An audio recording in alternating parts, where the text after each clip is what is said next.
You are listening to the Horse Radio Network, part of the Equine Network family.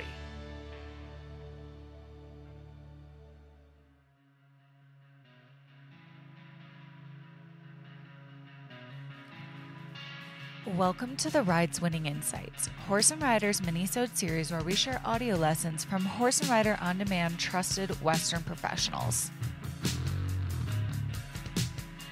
At Horse and Rider On Demand, you can enjoy hundreds of how-to videos from disciplines like reining, ranch riding, reined cow horse, natural horsemanship, and more. Plus, you'll get insider access to clinic footage and step-by-step tutorials taught by top-level Western professionals. Head over to ondemand.horseandrider.com and use promo code THERIDE for 15% off our basic membership. That's ondemand.horseandrider.com and code THERIDE for 15% off. On this week's episode of the Ride Wing Insights, Horse and Rider On Demand expert Cody Crow goes over the basics of backing and what you need to know when first introducing a backup to your horse to help him understand pressure and release. Whether you're headed across the country or just down the road, you could be traveling with the peace of mind knowing you and your horse are protected by U.S. Riders 24/7 roadside assistance coverage.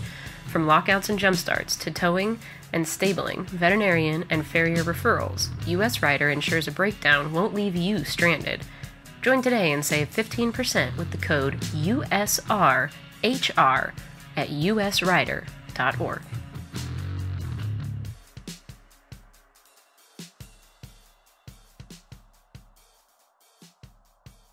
Alright, so how I start my horse's backing is I will gently apply just a little bit of pressure on the rein evenly with both hands.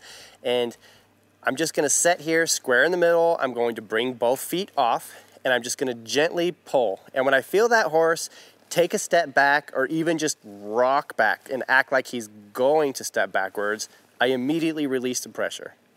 That's how I get that horse to understand the concept of getting off my rein and initiating the back. As it gets better, I'm going to start asking the horse to back 1 or 2 steps. Initially, I don't care if their head is high or where their head is. I just want them straight head to tail, and I want them to take a backward motion step. Once the horse develops a little more confidence and a little better understanding of what we're asking them to do, I'm going to then start asking that horse to put in a little bit more effort and just back a little bit quicker. Not fast, not reckless, just methodical and even. So I'm going to get him started with my rein, and then I'm going to just start bumping my leg to just encourage a little bit more motion backwards, just as we would bump our leg to encourage the motion forward. So let's say that my horse gets stuck, and I'm doing this, and the horse is rocking back, and he's not going to move. 9 out of 10 times, what these horses want to do is they want to not pull from their back end, they want to just push from their front end. So I'm going to disengage. When that horse blocks me, I'm going to then pull out the forehand turn that we talked about earlier, and I'm going to move that horse's hip over, and I'm going to disengage him. Then I'm going to ask him to take a step back, and then I may push his hip the other way, get him disengaged, move him back. And I'll continue to do this until eventually I get this horse free enough that I can just kind of move him over here and move him back and just get some freedom through his whole body. As this horse develops the skill set, I'm going to start asking this horse to back in a circle instead of just a straight line. So to start with, I'm going to get this horse going backwards. I'm going to tip his nose to the outside of my circle, and I'm going to put my outside leg by this horse's back cinch and try to push his hip over. To start with, it's easier if you just get the horse to back, then engage the hip over, back him a little bit more, stop, then move the hip.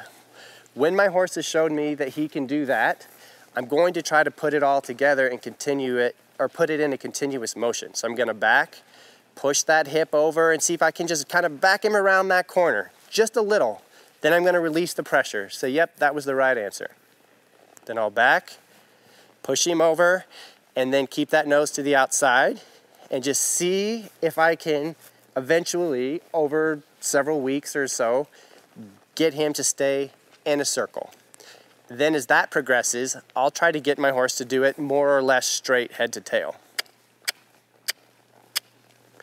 But if at any time the horse gets stuck and he doesn't want to go backwards, you need to release the pressure and then walk him forward, get the horse confident again, and then you can go back to moving that hip. But if they do get stuck, do not continue to pull. Make sure that you release, go forward again, get your horse happy, and then come back and readdress it.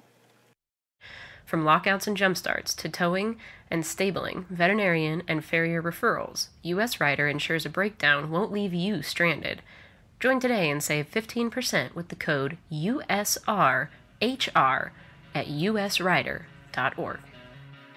Thank you for tuning in to the Rides Winning Insights Minisode podcast. We hope you enjoyed this minisode. Please be sure to subscribe wherever you listen to podcasts and follow Horse and Rider on social media and at horseandrider.com to see all the cool things that we're up to. If you have any comments or questions, please be sure to hit us up at horseandrider@equinenetwork.com. We love to hear from you guys. And if you love what you're listening to, please be sure to leave us a review on iTunes.